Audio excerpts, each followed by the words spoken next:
എല്ലാവർക്കും നമസ്കാരം. ഇന്നത്തെ പുതിയ വ്ളോഗിലേക്ക് സ്വാഗതം. എൻ്റെ ഓർമ്മയിലെ ചക്കപ്പായസം ഇല്ലാത്ത ആദ്യത്തെ വിഷുവാണ് കേട്ടോ ഇത്തവണ കടന്നുപോയത്. എല്ലാ വിഷുവിനും ഇവിടെ ചക്ക വരട്ടി സൂക്ഷിക്കാറുണ്ട്. ഇക്കൊല്ലം ചക്കയ്ക്ക് ക്ഷാമം ഉണ്ടായിരുന്നു, പിന്നെ മറ്റ് ചില അസൗകര്യങ്ങളും ഉണ്ടായിരുന്നു. അതുകൊണ്ട് ഞങ്ങളുടെ പ്ലാവിലുണ്ടായ ഒരേ ഒരു ചക്കയെ ഞാൻ വരട്ടാനായിട്ട് സൂക്ഷിച്ചു വെച്ചു.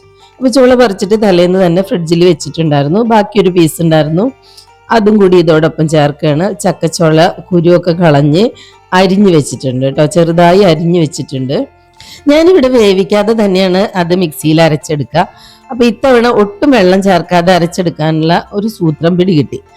മിക്സിയുടെ ഇത് നമ്മൾ ജസ്റ്റ് ഒന്ന് പൾസ് ചെയ്യുക, എന്നിട്ട് അരയ്ക്കുമ്പോൾ നമുക്കൊരു തുള്ളി പോലും വെള്ളം ഇല്ലാണ്ട് ചക്ക നന്നായിട്ട് അരഞ്ഞു കിട്ടുന്നുണ്ട്. പിന്നെ കുരുവൊന്നും ഒട്ടും കളയാറില്ല, അതും ഇവിടെ യൂസ് ചെയ്യാറുണ്ട്. നമ്മുടെ പുകയില്ലാത്ത അടുപ്പാണ് ഈ കാണുന്നത്.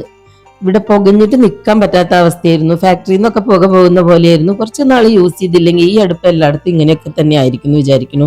എന്താണ്, എല്ലാവരും വീട്ടിലും ഇങ്ങനത്തെ അടുപ്പ് ഇങ്ങനെ തന്നെയാണോ? കത്തിക്കാതിരുന്നാൽ ആകെ പുകയായിരിക്കും. ഈ ഉദ്യമം വേണ്ടാന്ന് വെച്ചിട്ട് ഞാൻ നിർത്താൻ പോയതാ. പിന്നെ കുറച്ച് പേപ്പറൊക്കെ ഇട്ടിട്ട് അതിലുണ്ട് കത്തിച്ചു. തോറ്റു കൊടുക്കണ്ടല്ലോ, നമ്മളൊരു വഴിക്ക് ഇറങ്ങി തിരിച്ചതല്ലേ, അപ്പൊ അത് മുഴുവനാക്കാം. അങ്ങനെ ഉരുളിയിലേക്ക് നമ്മുടെ ചക്ക അരച്ചതെല്ലാം ചേർത്തു. തീ ഇപ്പൊ കത്തി തുടങ്ങിയിട്ടുണ്ട്.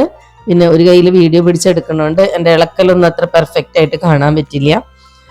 ഇങ്ങനെ ചെയ്തതുകൊണ്ട് ഒട്ടും പൊട്ടിത്തെറിക്കാതെ വലിയ ബുദ്ധിമുട്ടൊന്നും ഇല്ലാതെ എനിക്ക് വരട്ടിയെടുക്കാൻ സാധിച്ചു. വെള്ളം ചേർത്തിട്ടാണ് ഞാൻ എല്ലാ തവണയും അരയ്ക്കാറുള്ളത്.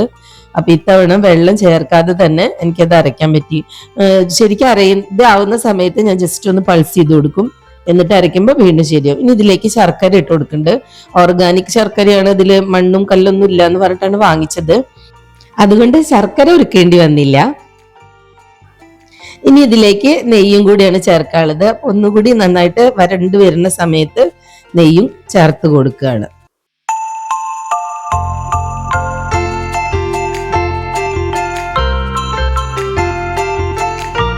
ചെറിയ തീയിൽ ഒരു 3/4 മണിക്കൂർ കൈവിടാതെ ഇളക്കി കൊടുത്തിട്ടുണ്ട്. അല്ലെങ്കിൽ ഉരുളിയുടെ അടിയിൽ പിടിക്കും. അപ്പൊ ആ ഭാഗത്തുനിന്ന് വരുന്നത് ഒരു കരിഞ്ഞ ടേസ്റ്റ് വരും. അതുകൊണ്ട് തന്നെ നിർത്താതെ ഇളക്കിക്കൊണ്ടിരിക്കണം. ഇപ്പൊ ഇത് കൂടുതൽ തിക്കായിട്ട് വന്ന് തുടങ്ങിയിട്ടുണ്ട് കേട്ടോ. കുറച്ചും കൂടി ഒന്ന് സമയം വെയിറ്റ് ചെയ്താൽ മതി. അപ്പോഴേക്കും ഇതിലത്തെ എണ്ണയൊക്കെ തെളിയാൻ തുടങ്ങും. എണ്ണ മീൻസ് നമ്മുടെ നെയ്യ് ഒഴിച്ചു കൊടുത്തിട്ടുണ്ടല്ലോ, അപ്പൊ ആ നെയ്യൊക്കെ ഇങ്ങനെ കിനിഞ്ഞ് വരാൻ തുടങ്ങും. അതോടെ നമുക്ക് അടുപ്പത്തുനിന്ന് മാറ്റി വെക്കണം, അല്ലെങ്കിൽ പിന്നീട് നല്ല ചൂടിൽ വീണ്ടും അത് അടിയിൽ പിടിക്കും. ചക്ക വരട്ടിയതുകൊണ്ട് ഇവിടെ മെയിൻ ആയിട്ട് പായസം തന്നെയാണ് ഉണ്ടാക്കുക. പിന്നെ അടയും കൂടി ഉണ്ടാക്കും. ഇതിൽ കുറച്ച് തേങ്ങ കൂടി ചേർത്താൽ മതി, വേറെ പണിയൊന്നുമില്ല.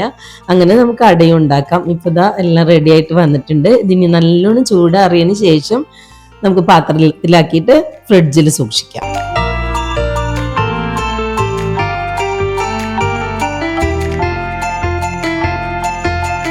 ഞാനിത് 2 പാത്രങ്ങളിലായിട്ടാണ് ഫ്രിഡ്ജിൽ വെക്കുന്നത്. അത്രയും നമുക്ക് കിട്ടിയിട്ടുണ്ട്.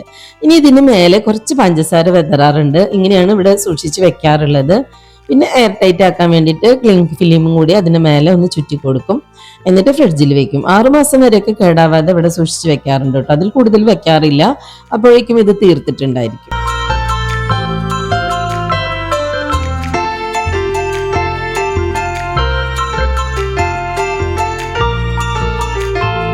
അപ്പൊ എല്ലാവരും ഞാൻ ചക്ക വരട്ടുന്നതും അത് സൂക്ഷിച്ചു വെക്കുന്നതും കണ്ടല്ലോ. ഇന്നത്തെ വിശേഷം ഇത്രയേ ഉള്ളൂ. വീഡിയോ ഇഷ്ടമെങ്കിൽ ഒന്ന് സബ്സ്ക്രൈബ് ചെയ്ത് സപ്പോർട്ട് ചെയ്യുക. അതുപോലെ തന്നെ ലൈക്ക് ചെയ്യാനും കമന്റ് ചെയ്യാനും മറക്കണ്ട കേട്ടോ. നമുക്ക് നെക്സ്റ്റ് വ്ളോഗിൽ വീണ്ടും കാണാം. Thanks for watching. ബൈ.